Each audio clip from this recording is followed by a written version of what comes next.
4 operas in the next 3 days, so I have a lot of material to cover. And I'm going to actually really try to cover at least sort of 1 1/3 lectures in the next 1 hour and 5 minutes. I'm going to give the lecture that I titled Wagner's Operatic Beginnings, and I've now re-subtitled it The Apprenticeship of an Autodidact. And then I hope to be able to give the first part of my lecture on Rienzi and the Flying Dutchman. Back to the Future, it is called. And then the main body of my comments, which will be on the Flying Dutchman, will be at the end of my first lecture on Saturday, and then on the lecture early in the afternoon, when I'm going to be really focusing primarily upon the major issues in the Flying Dutchman. Well, now, Wagner famously had very, very little education and very, very little formal training. I mean, he did have an education. He went to school, like everybody else did, but he wasn't really a model pupil who knew right away from the beginning what it was he wanted out of life and devoted his energies to it. In fact, famously, he had very little musical training. In fact, as a child, he was exposed more to theatre than he was to music. As a child, Wagner was exposed actually more to theatre than he was to music. His stepfather, Ludwig Geyer, was a playwright and an actor. It could possibly be his father. We don't actually know precisely who Wagner's father was, but Ludwig Geyer was definitely his stepfather. His sister Clara was also an actress. I wonder if he might have the lights down a little bit, because we've got some rather nice pictures here. It'd be nice to be able to see them. In fact, Wagner himself first appeared when he was 7 years old in a production of Wilhelm Tell. When he was a young man, his sister Rosalie, that we see here, was appointed an actress at the Court Theatre, at the Saxon Court Theatre in Leipzig. And Wagner's first artistic activity was not actually a piece of music at all. The first significant work that he wrote was a tragedy by the name of Leubald and Adelaida, which does not actually exist. It does, however, exist in a summary, and Wagner also wrote about it in his autobiography, in which he said, "I drew up a great tragedy, which was almost a compilation of Hamlet and King Lear. The plan was extremely grandiose. 42 people died in the course of the piece, and to complete the action, I saw myself obliged to have most of them return as ghosts, because otherwise I would have run out of characters in the last act." Now, we all know that we should never really believe what Wagner says. I have carefully perused the summary of Leubald and Adelaida, and in actuality, it only has 21 characters, and quite a few of them actually do survive to the last act. And in fact, it wasn't until he was 14 years old that Wagner began to show signs of interest in music.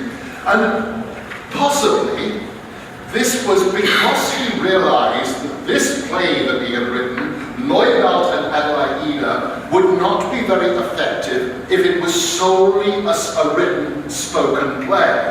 He got a sense that it needed music in order to give it body, to give it dramatic credibility. Very soon after he had completed Leubald and Adelaida, he did enroll, or was enrolled, in one of the leading schools in Leipzig, the Nikolai Schule, and it was here that he began to get interested in music, and he began also to attend the opera on a fairly regular basis. But he never approached the study of music systematically. He picked up music mainly on his own. What he heard was very much sort of a self-instructed individual. He learnt his mythology that way as well. In fact, I have a feeling that Wagner was one of these people who didn't really take too much notice of his teachers at all, but was absolutely fascinated by knowledge and decided that he was the one who was going to sort of take this journey into knowledge that ultimately was going to create the great music dramas. There seems actually to be very little that was systematic and organized in his education, but one does have to say that he was always intelligent and fiendishly hard-working. There was only one teacher who had some influence on him. It was a gentleman by the name name of Christian Theodor Weinlig, who was cantor at the Thomaskirche, and he provided him with some instruction in counterpoint. In fact, Wagner studied with Weinlig for 6 months. Now, it was while Wagner was beginning to explore the world of music and drama that he decided that he would in fact have an artistic career, in very much in the same way that other members of his family had done. But the family on the whole was averse to him doing this. They, like most other families in the world, pointed out that people who worked in the arts generally starved for a living. His career as a music dramatist, in fact, emerged slowly. In fact, it only unfolded in him. He only seemed to begin to understand what he was going to do as a dramatist once he started to begin to compose. But the urge to compose grew in his late teens. But interestingly enough, it grew in him after he had lost the opportunity for a systematic instruction in musical technique at that time when his mind would be most open to it. Now, in fact, possibly his lack of a training in music was to his advantage. Several scholars argue that he developed the music drama precisely because he did not have the technical capacity. He didn't understand, he wasn't completely skilled, let's put it that way, in composing in the ways that most composers did, and so he ultimately devised his own language of music. And certainly Wagner really, when he was a young man, was clearly exploring the world of sound and the world of drama for himself. But he had an astonishing will to succeed. Weakness of will was never one of Wagner's failings. While still in his teens, in his late teens, he began to compose prolifically. The first piece of music that he wrote was an overture in B-flat that was performed at the Leipzig Court Theatre on Christmas Day, 1830, when he was only 17 years old. And it was a disaster because there was a drum beat that came in so repetitively after a bit the audience started to hit out the drum beat when it came in. And poor Wagner left the theatre in absolute shame. He turned his attention to the stage and to music on the stage when he was 20. And this was when he acquired a year's position as a trainer of the chorus at the Würzburg Theatre. And it was while he was at Würzburg that he set to work on composing his first completed opera, Die Fee, or The Fairies. Now, before examining this work, just a very brief consideration of the state of European opera during Wagner's childhood and adolescence. Very soon after Wagner started composing, he wrote a letter to a very close friend of his, a gentleman named Theodor Appel, who we see here a little bit later in life than when he was a friend of Wagner. But Appel actually became quite a sort of a significant and respected minor writer in Germany during the 19th century. But Wagner and Appel were very close when they were children. And Wagner, in this letter, said, I am now going to master all the major modes of opera. And he said, my first opera, Die Feen, will show my mastery of opera in the German Romantic vein. And after that, he said to Appel, Theodor, I will travel to Italy with you. And while there, I will write an Italian opera. And depending upon what happens, perhaps more. Then, when we are brown and strong, we will turn to France. In Paris, I shall write a French opera, and God knows where I will be then. Well, now we know where he would actually be then. He would be in Norway. But what was the terrain that he had to travel to get to Norway? Well, Leipzig and Dresden, the two cities in which he spent most of his childhood and adolescence, were, at this time in the early 19th century, very important and productive centers of German opera. As a child, we are told, both in my life and in various other folk-oriented accounts of Wagner's life, that as a child, Wagner would look out of the window and watch Carl Maria von Weber walk up the road to work at the Dresden Opera House, which is where he was, where he was the Kapellmeister. Don't know how true this is, but it's a lovely story. But anyway, Weber, of course, was best known for this splendid opera, Der Freischütz, which premiered in 1821 when Wagner was only 8 years old. Der Freischütz, which is still a work that has tremendous vitality and dramatic presence on the stage today, is set in the German forest. It's noted for its depiction of German peasant life. And of course it is also celebrated for its exploitation of the supernatural. Both the supernatural and the forest are used as a metaphor for this psychological life of the characters. Although possibly Weber did not explain his opera to himself in precisely that way, certainly a modern reading of Der Freischütz can see the forest and the supernatural being used as metaphors for what is going on inside the emotional lives of the characters.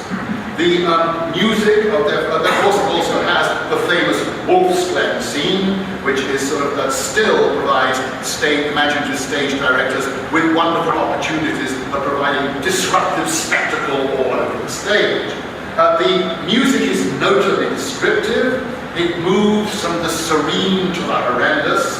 The orchestral score is rich, lyrical, and descriptive. And despite some critical reservations, both in Germany and elsewhere, Der Freischütz was first a national and then a huge international success. In fact, Der Freischütz was the opera in many ways that put German opera on the international map. And Wagner himself clearly was strongly influenced by it, especially in his early years. The essence of German Romanticism was in fact the interweaving of the human and the natural, and of the natural and the supernatural. This was a very, very rich sort of imaginative artistic field. The other very strong influence on Wagner in his early years was somebody who was a composer, but in many ways only secondarily a composer, and this is, excuse me, I just jumped ahead. The writer Ernst Theodor Amadeus Hoffmann, who's known to us today, of course, as one of the greatest tellers of supernatural tales. In his time, he was also a celebrated opera composer, and he was equally influential on Wagner. It was Hoffmann who in many ways created the characteristic Gothic German romantic landscape.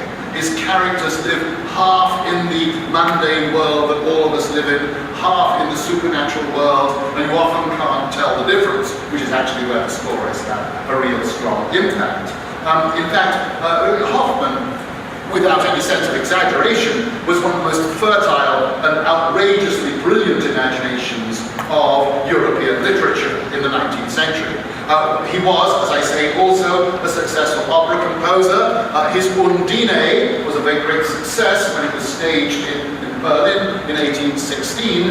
Unfortunately, all the sets burnt in a fire, and it was never put up again until the modern age. But now, actually, Hoffmann's work is being looked at again. Clearly, he was not as great a composer as he was a writer, but certainly we find this is sort of very much the sort of landscape out of which Wagner's own works have come. And now we come to Die Feen, the Fairies, which Wagner composed in Würzburg between 1823 and 1844. And this was the opera with which Wagner actually claimed specifically affinity with Weber and Hoffmann. In some ways, actually, this was not entirely true, because Wagner actually didn't go to either Weber or Hoffmann for the basic material of Die Feen. He went to Carlo Gozzi, a figure who to us today might seem a somewhat improbable person for Wagner to have got his work from. Now, Die Feen is actually based on a play by Carlo Gozzi. It has a stupefyingly complex plot. I can't follow it, and I have tried to follow it. I've listened to Die Feen on and off for about a good 10 years now, and I still find I can never quite get it all to my mind what's going on. It centers on the relationship between Ada, who is the queen of the fairies, and Arundel, who is a human king. And the two are married, but of course a fairy can't marry a human, a supernatural can't really match And the opera, this very complex plot, deals with the trouble caused by their different status as supernatural beings and as humans. This actually is a very appropriate theme for German Romanticism, the intimate interweaving of the natural and supernatural. But as I say, this was based not upon German material, but on a play by Carlo Gozzi. But as I say, this might seem to be a little bit odd, because Carlo Gozzi was an Italian. He devoted his life to reviving the old Commedia dell'arte, and culturally and politically, he was a conservative. He died 7 years before Wagner was born, and you think this would be the last person Wagner would in any way want to become associated with. The play, by the way, is sort of a complex plot set in deserts near the Caucasus. It involves several Commedia dell'arte characters, and is very self-consciously theatrical.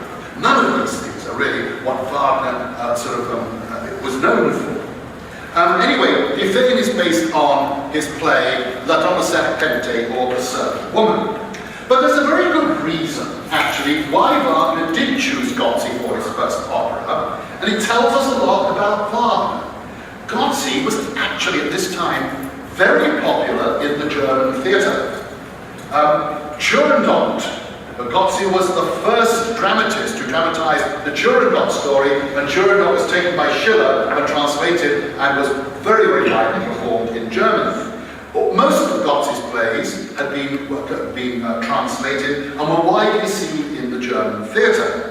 And so we can see here that Wagner, at the early age of 20, was very much aware of popular tastes and very deliberately tried to appeal to them, even though these popular tastes were very, very much against his ultimate goals in life. And maybe even at the time he composed this opera, these popular tastes might have been against his instincts. But Wagner was very practical. He really wanted to get performed, to be heard, and so this apprenticeship he's serving was really to get his works there onto the stage. Nevertheless, after he had completed Defame and found it difficult to get it performed, he actually demonstrated he had very little faith in the opera. He actually he really didn't sort of stand by it. I'll give one or two details there just a bit later. But what are the major features of this opera, Defame? Well, one of its main problems is the plot is exceptionally complex, and it is not at all well told.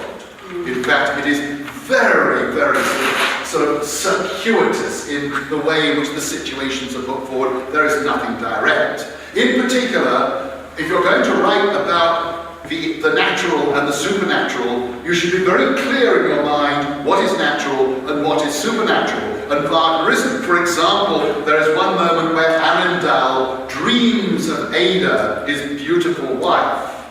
And in the middle of this, he falls asleep. And then in the middle of this dream, suddenly characters who we've already seen as part of his everyday life come on and just continue the plot, just as if he had not dreamed. So the different levels between the super and the supernatural, the literal and the metaphorical, are very much confused. Another thing is Defame tries to follow the pattern of the Commedia dell'arte action. And Wagner was not, I think, except a little bit later in his life sometimes, a particularly successful comic composer. He doesn't have the nimbleness of the Italian composer to represent Commedia dell'arte properly.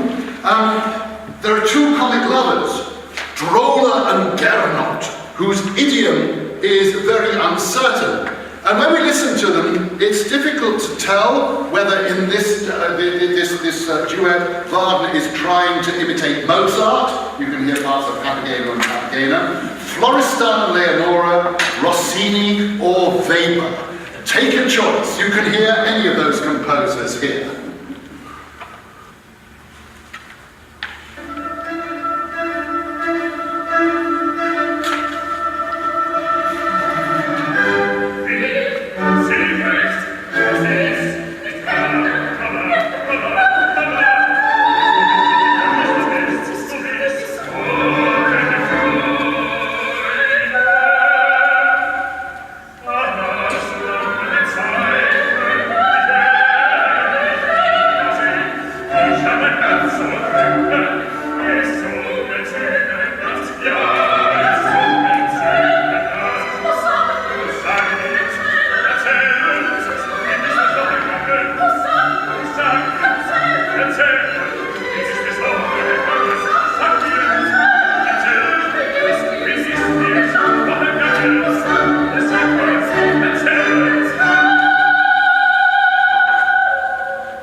extremely imitative, and he tended also to take his comic characters a little bit too seriously.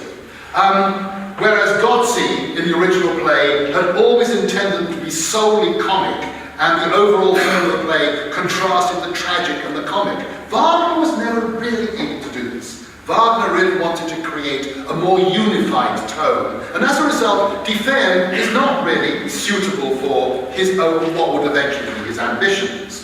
Wagner's melodic capacity was also limited at this point. The climax of the opera comes as Arundel, like some sort of latter-day Orpheus, sings a stone statue of Ada back into life. And Wagner gives Arundel the most prosaic of melodies, totally unmemorable. There are also immense ensembles, which actually do show that Wagner, even at the tender age of 20, is capable of gathering forces together, but they don't really have too much impact. The musical influences are primarily, I think, after Mozart and Beethoven, Weber, Marschner, and perhaps one occasionally seems to hear Schubert there. But it's not totally a disaster. This is where it's worthwhile sort of reviving Die Feen. There are moments when, marvelously, we do hear Wagner's individual voice. For example, in Act 3, Arundel has been driven mad in a battle between the human and the supernatural, and he comes on stage and he's totally lost his mind, and at this moment, for the first time, I wonder whether we don't hear Siegmund being hunted by the forces of Hundi.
some ways is the first fully fledged example of music drama in Wagner. Even before Death is Boom, there is a long aria which really focuses upon emotional sort of destruction and chaos within the character, which unfolds, which reveals deep divisions in her emotional life.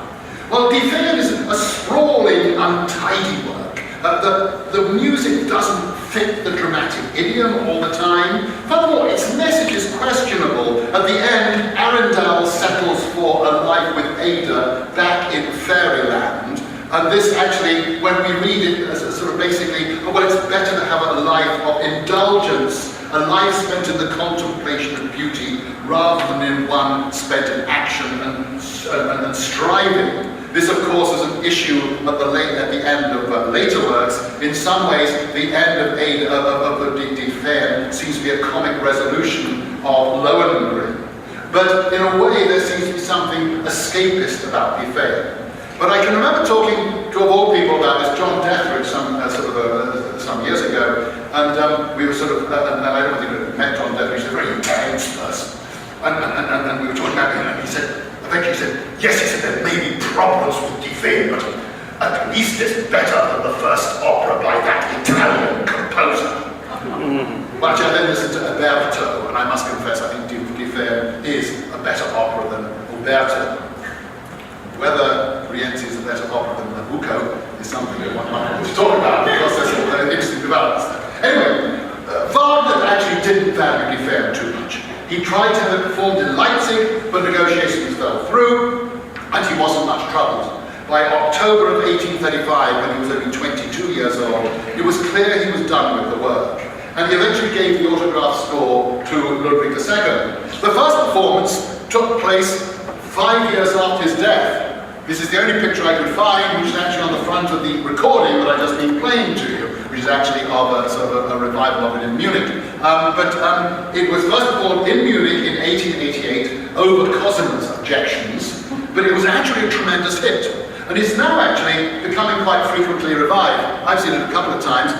This here we have got two pictures, one picture at the top from a production at Kaiserslautern, and here from Würzburg, one that actually seems to be set in a set that somehow relates to the bombing of the World Trade Center.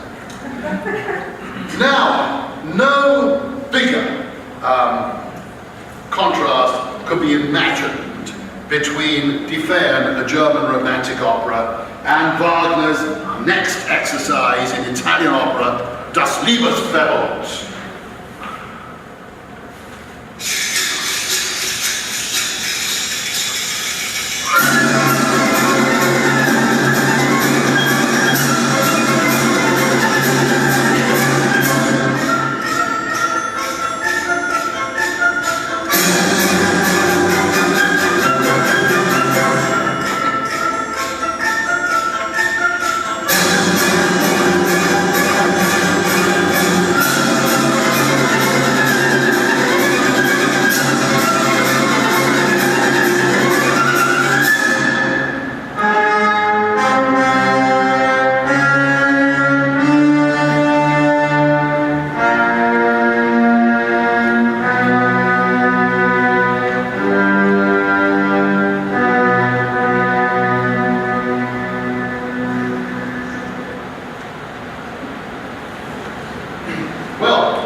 Das Liebesverbot is, I think, perhaps Wagner's least characteristic work.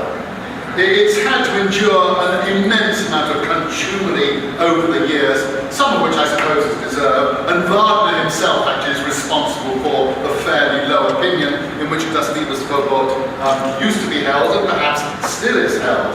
Wagner dismissed it as a youthful sin, and then when he got to the extreme old age of Goethe Dämmer and Parsifal, referred to Das Liebesverbot as immoral. Now, Das Liebesverbot was conceived in 1834 under the influence of Junges Deutschland, a group of young writers who I've mentioned before in this setting. Young Germany is a group of young writers who were determined to introduce modern ideas into Germany. They tended to be anti-romantic. They advocated for greater political freedom, and in particular, quite unusual for its time, for greater sexual freedom as well. They advocated for young love in a way that made some of the most sort of more advanced advocates of the same free love advocates of the 1960s seem a little bit mild.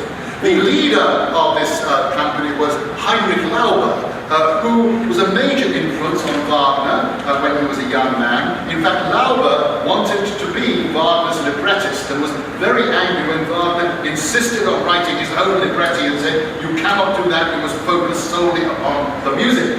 But actually, Lauber went on to become actually a major playwright in terms of popular theatre, and also one of the most important theatre directors of the 19th century.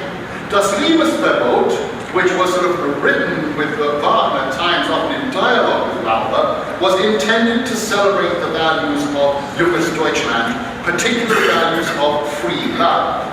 Now, it was composed during Wagner's tenure with the Bethmann Company, which is a touring company that he joined as a conductor following his time in Würzburg. His main reason for accepting the position had absolutely nothing to do with his career whatsoever, but because when he went for an interview, coming out of the door that he was going in was this young lady, Minna Lana, who was the leading actress of the company. Wagner instantly fell in love with her. And I have spent a long time on the internet finding two photographs. I think there was some idea why Wagner did fall in love with her.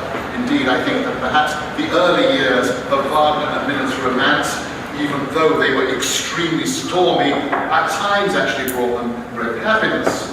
But anyway, he began an affair that of course would lead to marriage. Now, it was Das Liebesverbot was basically at the time when Wagner discovered that he was a sexual animal. It was first performed in Magdeburg in March of 1836, and it was the first Wagner opera ever to be performed, an unmitigated disaster. And I am just being mild when I say that. Wagner describes it in humorous detail in My Life. It's a wonderful passage, but it takes about 10 minutes to read, so I'm afraid I can't do that. But the performance was never actually completed due to the incompetence of the singers, due to the fact that fights broke out between the members of the cast, due to the cast's own failure to place bands on love in their own relationships. In other words, all sorts of romantic and sort of sexual tensions came out on the stage, and eventually the curtain was brought down. And Das Liebesverbot was not performed again until 1923. Now, Das Liebesverbot is Wagner's foray into Italian opera. And the main influence here is Bellini, a composer who he greatly admired, and the French composer Aubert, who can be heard in a lot of the passages as well.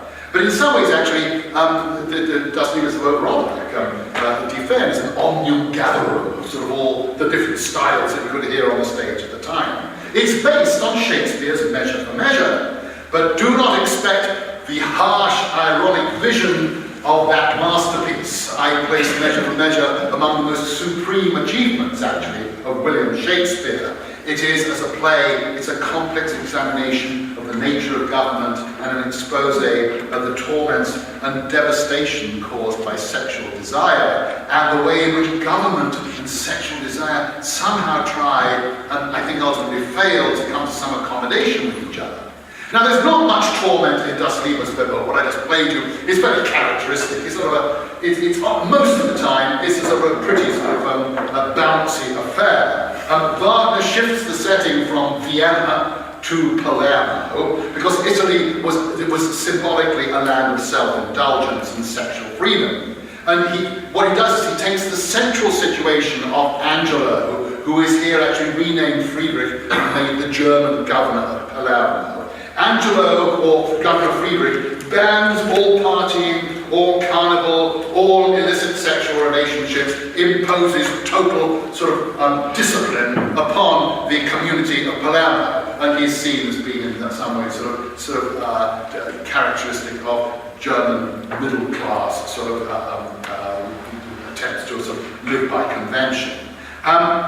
And Friedrich condemns Claudio to death because he has got a young lady with child. However, he will pardon Claudio if Claudio's sister Isabella, who is a novice in a nunnery, actually sleeps with him. It's a very famous situation. The plot is how this is worked out, basically by a bed trick in which a previous lover of Friedrich's, Mariana, is substituted for Isabella. It's moralistically very, very simple, or simplistic, I should say. Sex is good, no sex is bad. Which was, as you come to think of it, in sort of the 1830s, which is quite a remarkable point of view to hold in mind. And Isabella, far from actually sustaining her very difficult situation, actually eventually throws a lot in with the rake Lucio and becomes as hedonistic as everyone else, a highly un-Shakespearean ending.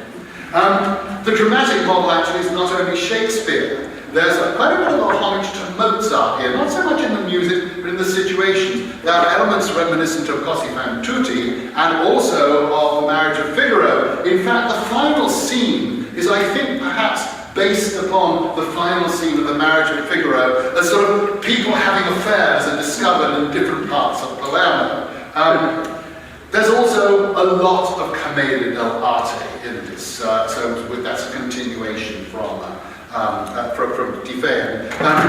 Friedrich's authority is wielded by Brighella, a full commedia dell'arte character who's very corruptible, and he falls prey to the charms of Dorella. And here we just have a couple of extracts from the Dorella duet, so you can get some idea of how Wagner continued to try to put commedia dell'arte into his operas.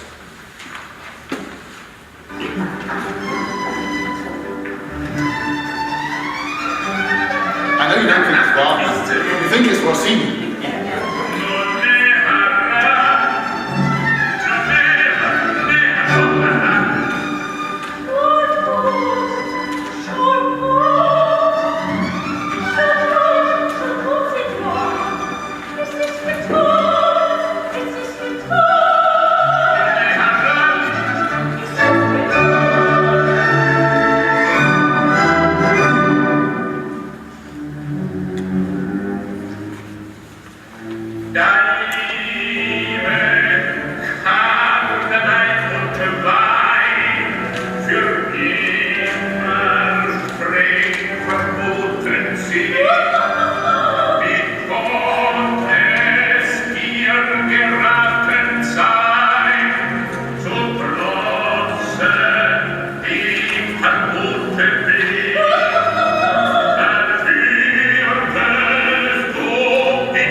it lasts about 10 minutes. Wagner, for all his reputation actually as a long composer, actually is an extraordinarily economical composer when he really gets to composing the music he wants to compose.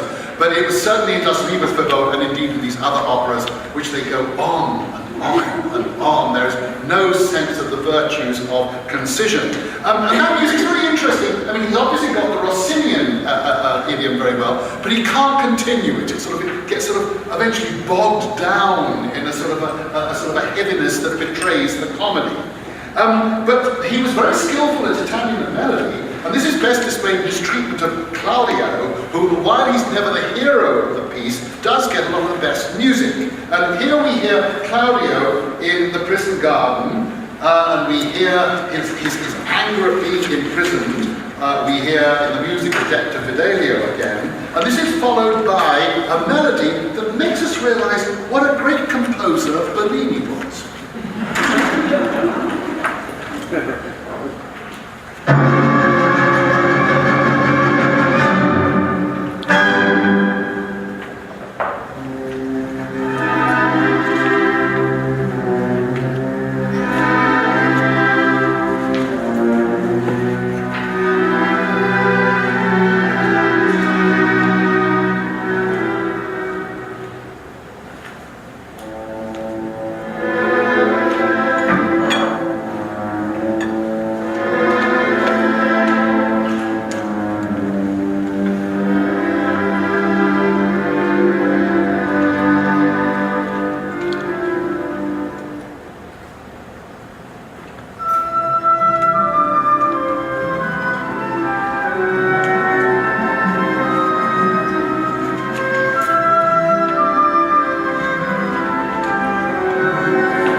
Though it sounds very Italian, and is very Italian, actually is not lacking in Wagnerian elements. The entire work shows the primitive use of the leitmotif.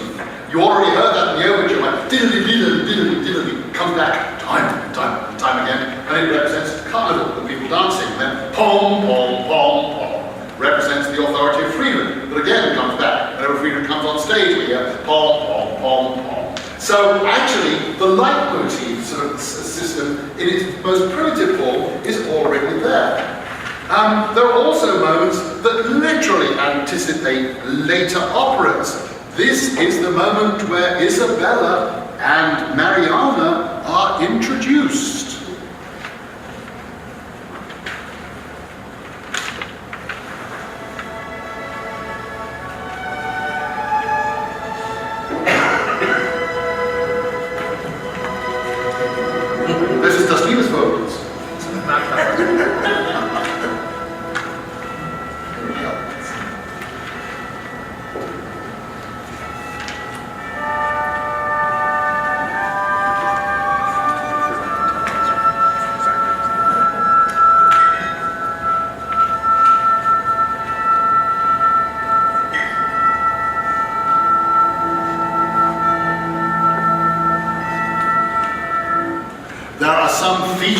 that were never repeated in Wagner's later work. In particular, people speak on the stage.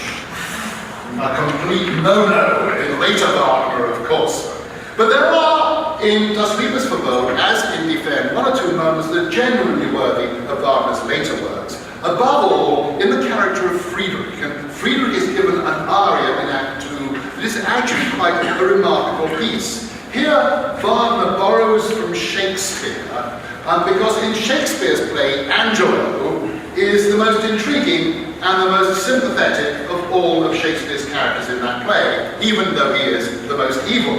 And this is, of course, tremendously important, because a successful tragedian must make evil understandable to us, so that we understand it and we may even sympathize with it, but we understand how evil, in fact, is part of the human condition.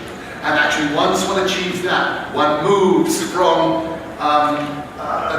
adolescence as an artist towards maturity as an artist. In fact, tragedy is about, I think, to a certain extent, the necessity of evil in our lives. Friedrich is a Puritan.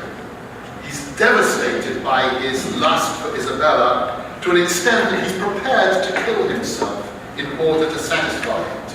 And he's the one character in the opera in which we feel the conflicting forces of the drama at work. In comparison, everybody else, including Isabella, are just ciphers. And his aria is a major number when he decides that he will sleep with Isabella and then just give himself up to destruction. The aria lasts for 10 minutes, and it gives a very vivid picture of emotional disturbance and profound division. I will just play you here the cabaletta of the aria, its final passages.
got to cut off the applause.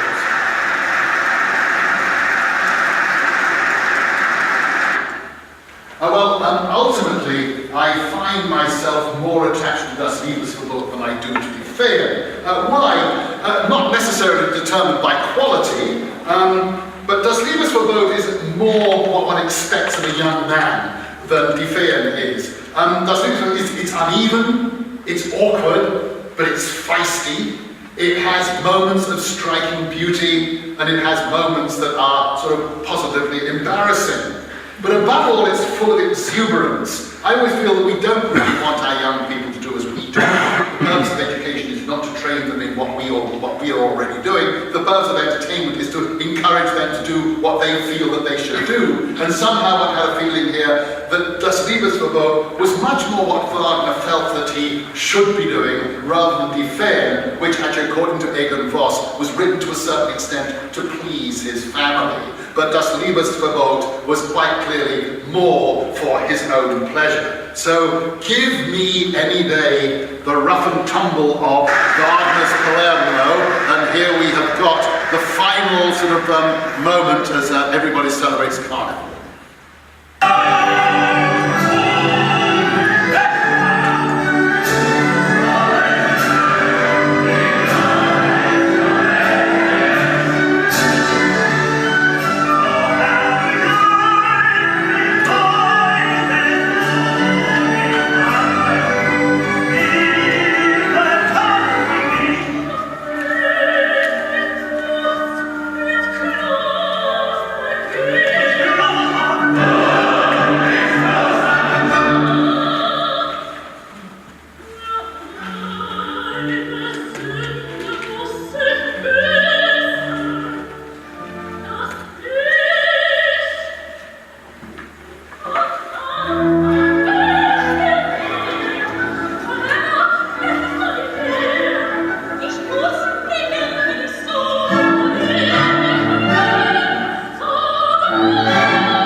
nobody sings, which shows you what a sort of strange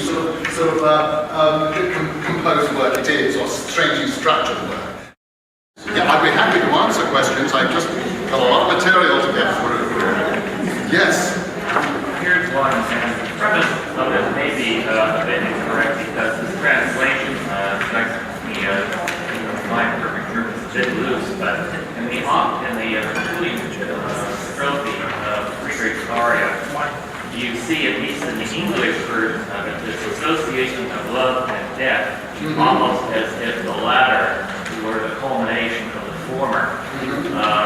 All of Tristan, and much in between, is assuming the German appears more simply to associate God and hell and death and lust as opposites, not as one dependent on the other.